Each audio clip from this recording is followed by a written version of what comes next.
2025 की वह भयानक रात जब गुजरात के वीरावल में अरेबियन सी के किनारे खड़ा सोमनाथ मंदिर खतरे में था। मोहम्मद गजनी की सेना ने मंदिर पर तेजी से हमला किया, खजाना लूटा और शिवलिंग को तोड़ने की कोशिश की। अल बरूनी की किताब तारीख-ए-हिंद के मुताबिक उस समय मंदिर में हजारों भक्त थे और मोहम्मद गजनी ने सभी भक्तों को बेरहमी से मार डाला। वह रात इतनी भयावह थी कि पत्थर भी चीख उठे, लेकिन यह सिर्फ एक शुरुआत थी। सोमनाथ बार बार टूटा, लेकिन हर बार फिर से खड़ा हुआ, जैसे कोई दिव्य शक्ति इसकी रक्षा करती हो।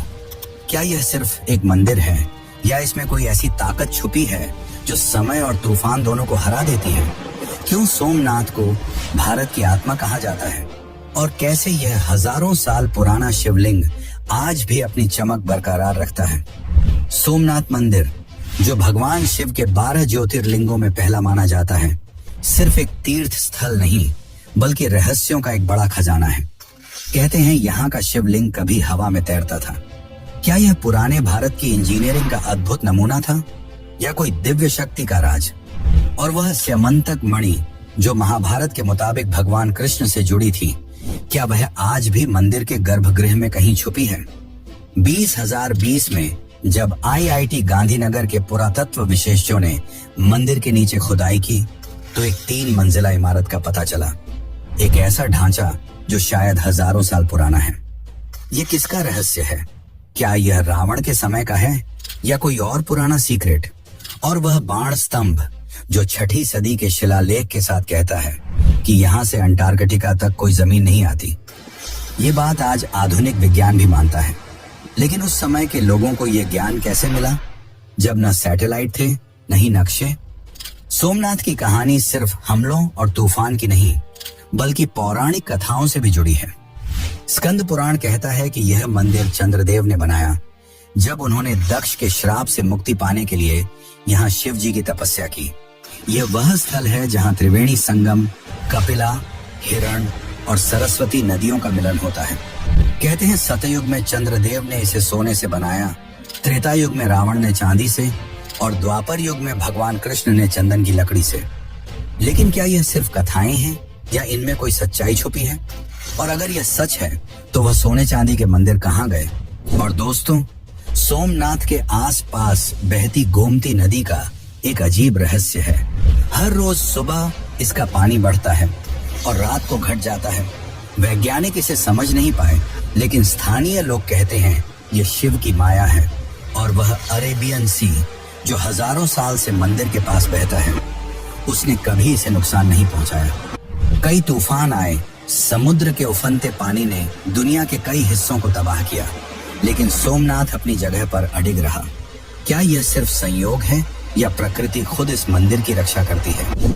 ये मंदिर सिर्फ एक धार्मिक स्थल नहीं बल्कि भारत के उस सनातन जीवन का प्रतीक है जो हर संकट के बाद फिर से उभरता है। कहते हैं इस मंदिर पर 17 बार हमले हुए, लेकिन हर बार यह और भी शानदार रूप में उभरा। क्या इसकी नींव में कोई ऐसा मंत्र छुपा है जो इसे अमर बनाता है? आज भी हर साल लाखों भक्त यहाँ अपनी मनोकामना लेकर आते हैं और कहते हैं कि सोमनाथ के दर्शन से हर पाप धुल जाता है। तो दोस्तों, क्या आप तैयार हैं इस रहस्यमयी यात्रा के लिए? ये कहानी सिर्फ एक मंदिर की नहीं बल्कि उस आस्था की है जो हजारों साल से चलती आ रही है। इस सफर में हम खोलेंगे सोमनाथ के वह राज जो आपके होश उड़ा देंगे। क्या यह मंदिर सच में चंद्रदेव ने बनाया? क्या स्यमंतक मणि आज भी यहाँ है? बाण स्तंभ का ये ज्ञान कैसे मिला? और वह 3 मंजिला इमारत का राज क्या है? तो बने रहिए हमारे साथ और कमेंट में हर हर महादेव जरूर लिखिए।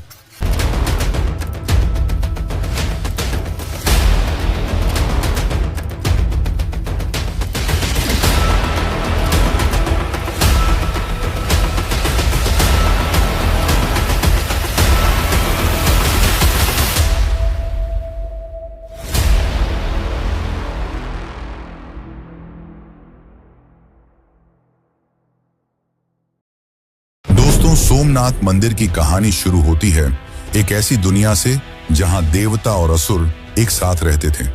यह है सत्य युग की बात, जब स्वर्ग में चंद्रदेव यानी चंद्रमा अपने रूप और तेज के लिए जाने जाते थे। स्कंद पुराण और ऋग्वेद के मुताबिक चंद्रदेव की कहानी एक ऐसी कथा है जो सोमनाथ मंदिर के जन्म से जुड़ी है। तो चलिए इस पौराणिक सफर पे चलते हैं और जानते हैं कि कैसे यह मंदिर बना भारत का पहला ज्योतिर्लिंग। चंद्रदेव एक सुंदर और तेजोमयी देवता थे जिन्होंने राजा दक्ष की 27 कन्याओं से विवाह किया था। इनमें से एक थी रोहिणी, जो अपने रूप और मनमोहक स्वभाव के लिए सबसे अलग थी। चंद्रदेव का दिल रोहिणी पे ऐसे लगा कि वह अपना ज्यादातर समय उसी के साथ बिताने लगे। बाकी 26 कन्याओं को यह बात बिल्कुल पसंद नहीं आई। उन्होंने अपनी दुख की बात अपने पिता दक्ष के सामने रखी। दक्ष को यह सुन के गुस्सा आया और उन्होंने चंद्रदेव को एक भयानक श्राप दे दिया। कहते हैं कि दक्ष का श्राप इतना प्रचंड था कि चंद्र का तेज और रूप धीरे धीरे खत्म होने लगा। उनका शरीर कमजोर होने लगा और उनका सुंदर चेहरा मुरझा गया।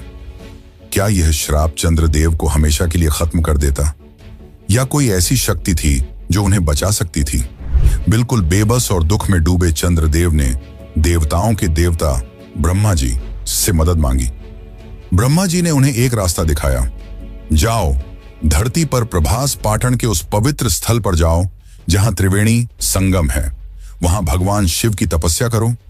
त्रिवेणी संगम यानी कपिला, हिरण और सरस्वती नदियों का वह पवित्र मिलन जो गुजरात के सौराष्ट्र में सोमनाथ के पास आज भी बहता है। कहते हैं यह संगम न सिर्फ धार्मिक रूप से पवित्र है, बल्कि इसका जियोग्राफिकल महत्व भी है, क्योंकि यह 3 नदियों का पानी यहां एक साथ मिलता है और यह स्थान आस्था का केंद्र बना। लेकिन सवाल यह है, क्या चंद्रदेव की तपस्या सच में शिव जी को खुश कर पाई? चंद्रदेव ने प्रभास पाटन में एक शिवलिंग स्थापित किया और दिन रात कठिन तपस्या शुरू की। उनकी भक्ति इतनी गहरी थी कि खुद भगवान शिव उनके सामने प्रकट हुए। शिव जी ने चंद्रदेव से कहा, तुम्हारी भक्ति ने मुझे प्रसन्न किया है, मैं तुम्हें दक्ष के श्राप से मुक्ति दूंगा। लेकिन दक्ष का श्राप इतना मजबूत था कि पूरी तरह खत्म नहीं हो सकता था।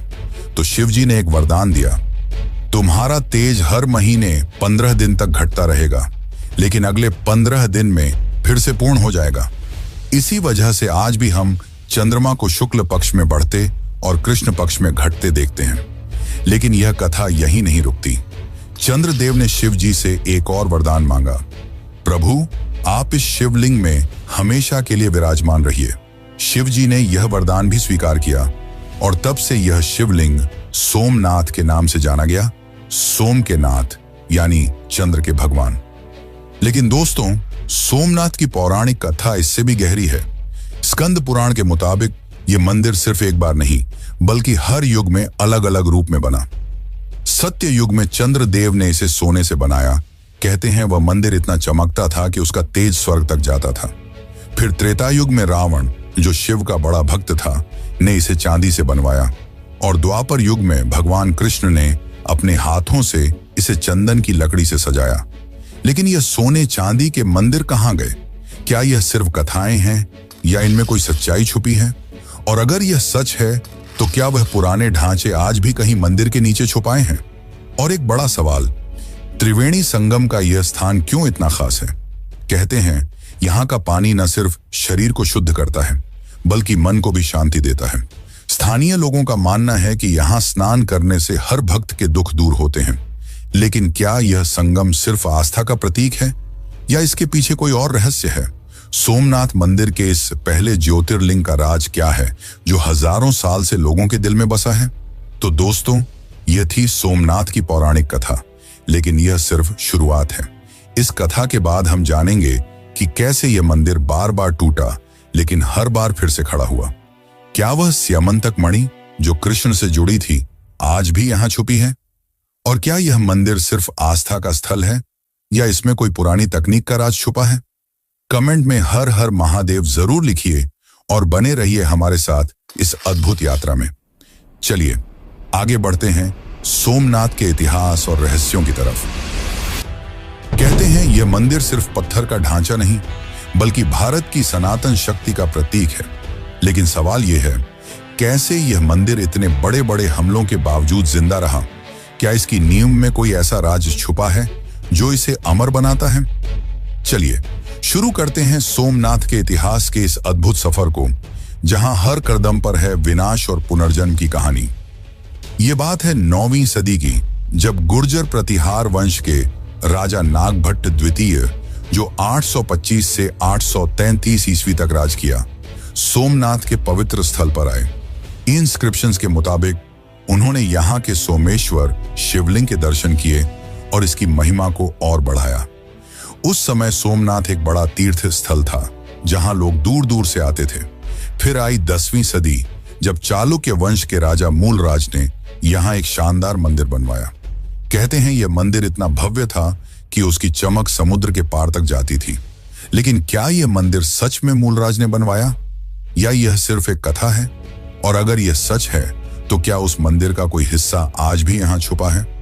लेकिन दोस्तों, सोमनाथ का यह शानदार सफर 1025 ईस्वी में एक बड़े संकट से टकराया। अफगान शासक मोहम्मद गजनी ने अपनी सेना के साथ वीरावल पर हमला किया।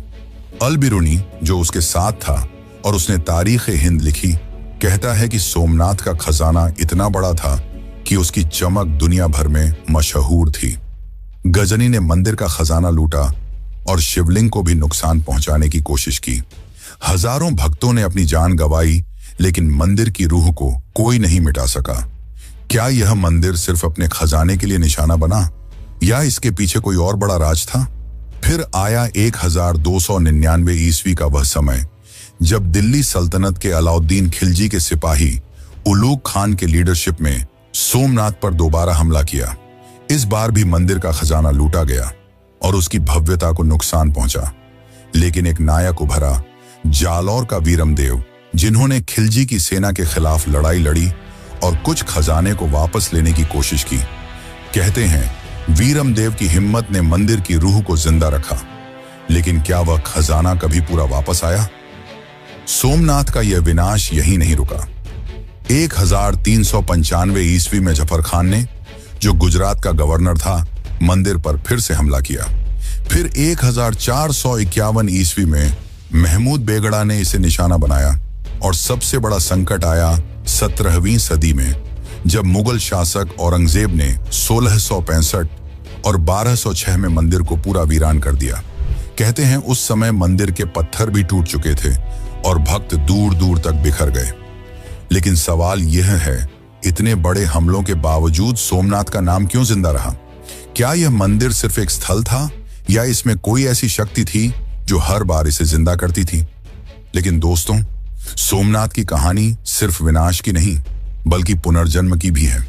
12वीं सदी में 1143 से 1162 ईस्वी तक चालुक्य राजा कुमारपाल ने एक मजबूत पत्थर का मंदिर बनवाया जो सोमनाथ की रूह को फिर से जगा गया। फिर 14वीं सदी में 1308 से 1371 ईस्वी तक चूड़ासमा वंश के राजाओं महिपाल और ठेंगरा ने मंदिर के लिए अपना योगदान दिया। कहते हैं उन्होंने मंदिर की सेवा की और भक्तों को फिर से एकत्रित किया।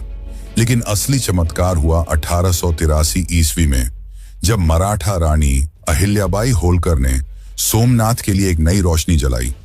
उन्होंने एक छोटा लेकिन पवित्र मंदिर बनवाया जो आज भी ओल्ड सोमनाथ या अहिल्याबाई टेम्पल के नाम से जाना जाता है।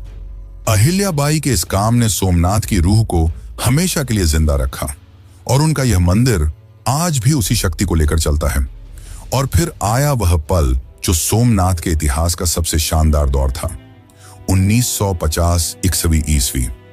भारत के लोहे के पुरुष सरदार वल्लभ भाई पटेल और डॉ राजेंद्र प्रसाद के लीडरशिप में सोमनाथ मंदिर को एक नए रूप में बनाया गया।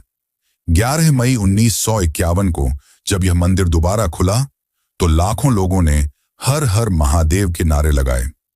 आर्कियोलॉजिकल सर्वे ऑफ इंडिया के मुताबिक यह नई इमारत चालुक्य स्टाइल आर्किटेक्चर का एक अद्भुत नमूना है, जिसका 150 फुट का शिखर आज भी सबको मोहित करता है। तो दोस्तों, यह था सोमनाथ का इतिहास, विनाश और पुनर्जन्म का एक अद्भुत सफर। लेकिन यह कहानी यही नहीं रुकती। आगे हम जानेंगे कि कैसे यह मंदिर रहस्यों का खजाना बना। क्या वह शिवलिंग सच में हवा में तैरता था? और क्या स्यमंतक मणि आज भी यहाँ छुपी है? तो बने रहिए हमारे साथ इस यात्रा में, क्योंकि सोमनाथ के राज अभी बाकी हैं। सोमनाथ मंदिर सिर्फ आस्था और इतिहास का गवाह ही नहीं, बल्कि रहस्यों का एक ऐसा खजाना है जो दिल और दिमाग दोनों को हैरान करता है। स्कंद पुराण के एक श्लोक में कहा गया है, सोमनाथो ज्योतिर्लिंगम सर्व पाप विनाशनम, यानी सोमनाथ का ज्योतिर्लिंग हर पाप को नष्ट कर देता है। लेकिन इस मंदिर के गर्भगृह में छुपा है एक ऐसा राज जो हजारों साल से उलझा हुआ है। क्या यह मंदिर सिर्फ पत्थर का ढांचा है, या इसमें कोई ऐसी शक्ति छुपी है जो साइंस भी समझ नहीं पाई? क्या यहाँ का शिवलिंग सच में हवा में तैरता था? और क्या वो स्यमंतक मणि जो दुनिया का सबसे बड़ा खजाना कही जाती थी, आज भी यहाँ कहीं छुपी है? चलिए खोलते हैं सोमनाथ के इन अद्भुत रहस्यों के दरवाजे और देखते हैं कि ये हमें कहां ले जाते हैं। सबसे पहला रहस्य, सोमनाथ का वो शिवलिंग जो कहते हैं कभी हवा में तैरता था। स्कंद पुराण और लोक कथाओं के मुताबिक यह शिवलिंग इतना पवित्र था कि यह जमीन को छुए बिना मंदिर के गर्भगृह में तैरता रहा। 1017 ईस्वी में जब अफगान विद्वान अल बिरूनी सोमनाथ आया तो उसने अपनी किताब तारीख-ए-हिंद में लिखा कि यह कोई चमत्कार नहीं बल्कि मैग्नेटिक पत्थरों का कमाल था। कहते हैं मंदिर के नीचे और ऊपर ऐसे पत्थर रखे गए थे जो शिवलिंग को हवा में रखते थे। लेकिन सवाल यह है, क्या यह सच में पुराने भारत की इंजीनियरिंग का चमत्कार था या कोई दिव्य शक्ति का राज? और अगर यह मैग्नेटिक पत्थर थे तो वो आज कहां गए? क्या 1025 में महमूद गजनी के हमले के दौरान वो पत्थर भी लूट लिए गए, या वो आज भी मंदिर के नीचे कहीं छुपे हुए हैं? अब बात करते हैं एक और बड़े रहस्य की, स्यमंतक मणि। महाभारत के मुताबिक यह एक ऐसी मणि थी जो भगवान कृष्ण से जुड़ी थी। कहते हैं यह मणि इतनी शक्तिशाली थी कि वह अपने आसपास धन दौलत और ऊर्जा फैलाती थी। पुराणों में कहा गया है कि स्यमंतक मणि को सोमनाथ के शिवलिंग के अंदर छुपाया गया था ताकि कोई इसे चुरा न सके। लेकिन जब 1025 में गजनी ने मंदिर पर हमला किया तो क्या वो इस मणि के पीछे था? कहते हैं उसने मंदिर का खजाना लूटा, लेकिन स्यमंतक मणि का कोई पता नहीं चला। क्या यह मणि आज भी मंदिर के गर्भगृह में कहीं छुपी है, या क्या यह एक ऐसी कथा है जो सिर्फ भक्तों के दिल में जिंदा है? और अगर यह मणि सच में यहाँ है तो क्या इसकी शक्ति आज भी मंदिर के आसपास महसूस होती है? फिर आता है सोमनाथ का वो रहस्य जो दुनिया भर के वैज्ञानिकों को हैरान करता है, बाण स्तंभ। मंदिर के पास एक छोटा सा स्तंभ है जिसमें 6ठी शताब्दी का एक शिलालेख लिखा है। इसमें कहा गया है कि यहां से समुद्र के रास्ते अंटार्कटिका तक कोई भी जमीन नहीं आती। ये बात आज मॉडर्न साइंस भी मानती है। सोमनाथ से साउथ पोल तक एक सीधी लाइन में कोई भी लैंडमास नहीं है। लेकिन यह सवाल दिल को छू जाता है, जब 6ठी सदी में न सैटेलाइट थे न ही गूगल मैप्स, तो पुराने भारत के लोगों को यह ज्ञान कैसे मिला? क्या यह सिर्फ एक संयोग था या कोई पुरानी विद्या का राज? और क्या यह शिलालेख कोई बड़ा संदेश छुपाए हुए है जो हम आज भी समझ नहीं पाए? अब चलिए मंदिर के पास बहती गोमती नदी के एक अजीब रहस्य की बात करते हैं। लोकल लोग कहते हैं कि गोमती का पानी हर रोज सुबह बढ़ता है और शाम को घट जाता है। यह ऐसा चमत्कार है जो वैज्ञानिक भी समझ नहीं पाए। कहते हैं यह शिव की माया है जो नदी के पानी को हर दिन एक नए रूप में लाती है। लेकिन क्या यह सिर्फ एक प्राकृतिक घटना है या इसके पीछे कोई बड़ा रहस्य छुपा है? ASI की कुछ रिपोर्ट्स के मुताबिक सोमनाथ के आसपास का जमीनी स्ट्रक्चर इतना अलग है कि यह पानी के फ्लो को अफेक्ट करता है। और दोस्तों, अरब सागर का वो राज जो सबको हैरान करता है। हजारों साल से यह समुद्र सोमनाथ के पास बहता है, लेकिन कभी इसने मंदिर को नुकसान नहीं पहुंचाया। कई तूफान आए, समुद्र के उफनते पानी ने दुनिया के कई हिस्सों को तबाह किया, लेकिन सोमनाथ अपनी जगह पर अडिग रहा। कहते हैं यह शिव की रक्षा का चमत्कार है। लोकल लोग एक कथा सुनाते हैं, जब भी कोई बड़ा तूफान आता है समुद्र का पानी मंदिर के पास आकर शांत हो जाता है। क्या यह सिर्फ संयोग है या प्रकृति खुद इस मंदिर की हिफाजत करती है? और अगर यह सच है तो क्या मंदिर के नीचे कोई ऐसी शक्ति है जो समुद्र को भी रोक लेती है? अब एक और बड़ा राज, 2020 की वो खुदाई जो IIT गांधीनगर के पुरातत्व एक्सपर्ट्स ने की। उन्होंने ग्राउंड पेनेट्रेटिंग रडार का इस्तेमाल करके मंदिर के नीचे एक 3 मंजिला इमारत का पता लगाया। ASI की रिपोर्ट्स के मुताबिक यह ढांचा शायद हजारों साल पुराना है, लेकिन इसका असली समय या मकसद आज भी एक राज है। क्या यह वो पुराना मंदिर है जो सतयुग में चंद्रदेव ने बनवाया था, या क्या यह कोई सीक्रेट टेम्पल का हिस्सा है जो इन्वेडर्स से छुपाया गया था? और अगर यह इतना पुराना है तो क्या इसमें स्यमंतक मणि या कोई और खजाना छुपा है? यह सवाल आज भी वैज्ञानिकों के लिए एक पहेली बना हुआ है। और एक बात, स्कंद पुराण के मुताबिक सोमनाथ मंदिर का नाम हर युग में बदला। सतयुग में इसे सोमनाथ कहा गया, त्रेता युग में प्राणनाथ, द्वापर युग में भैरवनाथ और कलयुग में फिर से सोमनाथ। लेकिन पुराण कहते हैं कि भविष्य में यह प्राणनाथ के नाम से जाना जाएगा। क्या यह नाम बदलने की कथा सिर्फ एक पौराणिक बात है या इसके पीछे कोई बड़ा संदेश छुपा है? और क्या यह मंदिर भविष्य के लिए कोई बड़ा राज रखता है? तो दोस्तों, ये थे सोमनाथ के वो रहस्य जो दिल और दिमाग दोनों को छू जाते हैं। लेकिन यह कहानी यहीं नहीं रुकती। आगे हम जानेंगे कि सोमनाथ आज भी क्यों एक बड़ा तीर्थ स्थल है। क्या यह मंदिर सिर्फ आस्था का केंद्र है या इसके रहस्य आज भी हमें कुछ नया सिखाते हैं? तो बने रहिए हमारे साथ इस यात्रा में, क्योंकि सोमनाथ के और भी राज खुलने बाकी हैं। दोस्तों, सोमनाथ मंदिर की कहानी पौराणिक कथाओं से शुरू हुई, इतिहास के तूफानों से गुजरी और रहस्यों के दरवाजे खोले। लेकिन आज यह मंदिर सिर्फ एक पुरानी कथा या राज नहीं, बल्कि भारत की आस्था और संस्कृति का एक जिंदा केंद्र है। एक श्लोक कहता है, सोमनाथ दर्शनम पुण्यम सर्व कामना सिद्धिदम, यानी सोमनाथ के दर्शन से हर मनोकामना पूरी होती है। आज हर साल लाखों भक्त यहां आते हैं, अपने दुख दर्द छोड़कर शांति और शक्ति ले जाते हैं। लेकिन सवाल यह है, क्या सोमनाथ आज भी उतना ही खास है जैसा हजारों साल पहले था? क्या इस मंदिर में ऐसी शक्ति है जो आज के मॉडर्न जमाने में भी लोगों के दिल को जोड़ती है? चलिए देखते हैं कैसे सोमनाथ आज भी भारत का दिल है। आज सोमनाथ मंदिर दुनिया के सबसे बड़े तीर्थ स्थलों में से एक है। टेम्पल एडमिनिस्ट्रेशन के मुताबिक हर साल 20 से 30 लाख भक्त यहां दर्शन के लिए आते हैं। होली, शिवरात्रि और श्रावण महीने में यहां इतनी भीड़ होती है कि वीरावल का हर रास्ता हर हर महादेव के नारों से गूंज उठता है। ये भक्त सिर्फ भारत से नहीं बल्कि विदेशों से भी आते हैं, अमेरिका, ऑस्ट्रेलिया और यूरोप तक।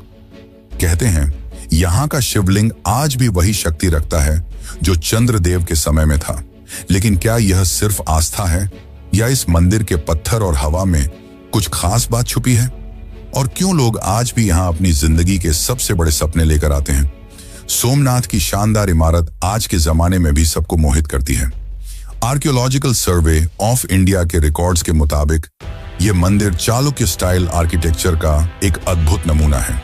इसके 150 फुट ऊंचे शिखर पर 10 टन का कलश है जो सूरज की रोशनी में चमकता है, और मंदिर के ऊपर 27 फुट लंबा एक ध्वज है जो हर 6 महीने में बदला जाता है, एक बड़े समारोह के साथ। यह शिखर और ध्वज न सिर्फ मंदिर की सुंदरता बढ़ाते हैं बल्कि इसकी सनातन शक्ति को भी दिखाते हैं। कहते हैं इस शिखर के नीचे खड़े होने से एक अलग सी शांति मिलती है। लेकिन क्या यह शिखर सिर्फ एक डिजाइन है या इसमें कोई पुराना मंत्र छुपा है जो आज भी काम करता है? सोमनाथ सिर्फ भक्तों के लिए ही नहीं बल्कि वीरावल के लोकल लोगों के लिए भी एक जीवन रेखा है। गुजरात टूरिज्म डिपार्टमेंट के डेटा के मुताबिक सोमनाथ मंदिर की वजह से हर साल वीरावल में करोड़ों का टूरिज्म बिजनेस होता है। यहाँ के होटल, दुकानें और ट्रांसपोर्ट सब इस मंदिर के कारण चलते हैं। लोकल लोग कहते हैं कि सोमनाथ उनका घर चलाता है, उनकी रोजी रोटी देता है। लेकिन इसके साथ एक और बात है, मंदिर के आसपास का बाजार न सिर्फ व्यापार का केंद्र है बल्कि संस्कृति का भी प्रतीक है। यहाँ के छोटे दुकानों में मिलने वाले शिवलिंग, रुद्राक्ष और प्रसाद लोगों के दिल में आस्था जगाते हैं। लेकिन सवाल यह है, क्या यह मंदिर सिर्फ इकोनॉमी के लिए है या यह वीरावल के लोगों की रूह में बसा है? सोमनाथ की कहानी में एक और गहरा राज छुपा है जो चंद्रदेव से शुरू हुई थी। वो कथा दक्ष और उनकी पुत्री सती से जुड़ी है। सती का शिव जी से प्रेम, उनका बलिदान और फिर शिव जी का वैराग्य।